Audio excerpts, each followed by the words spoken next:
السلام عليكم ورحمة الله وبركاته. حياكم الله في شرح جديد ومقطع جديد نبدأه بالصلاة على الحبيب المصطفى. اللهم صل وسلم وبارك على سيدنا محمد. في هذا المقطع وفي هذا الشرح سنتعرف على طريقة تغيير خلفية الشاشة في محادثة الواتساب. طبعا الحديث اليوم عن محادثة واحدة وليس عن جميع المحادثات في الواتساب. أولا أقوم بالدخول إلى التطبيق، أختار المحادثة التي أريد، ثم بعد ذلك أقوم بالضغط على الثلاث نقاط الموجودة هنا.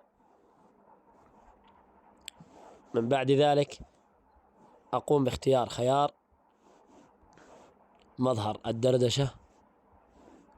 بعد ذلك ستظهر لي هنا جميع الخيارات، نشاهد خيارات عديد الخيارات، لكن هنا ما يهمني هو خلفية الشاشة. هنا أقوم بالضغط على هذا الخيار، ثم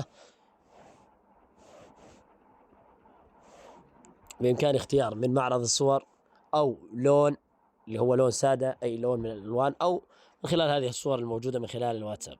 هنا عديد والكثير من الصور الموجودة من خلال التطبيق. وهنا أيضا تعيين لون، جميع الألوان أيضا موجودة، لكن أريد أنا مثلا اختيار صورة من معرض الصور. اختار الصورة المرادة، مثلا أريد هذه الصورة، ثم أتحكم بمستوى السطوع، ثم أيضا بإمكاني تغيير لون المحادثات الخاصة بي من خلال الضغط هنا. بإمكاني تغيير لون المحادثة، ثم الضغط على إشارة الصح الموجودة في الأعلى والعودة إلى الوراء.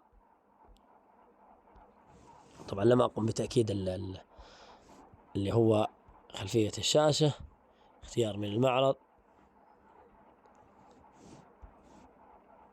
أتأكد، ثم هنا ستصبح لدي خلفية الشاشة موجودة بهذا الشكل. أتمنى أن الجميع يستفاد من هذا الشرح ومن هذا المقطع، وفي حال كان لديكم أي سؤال اتركوه بالتعليقات. دمتم بحفظ الرحمن، والسلام عليكم ورحمة الله وبركاته.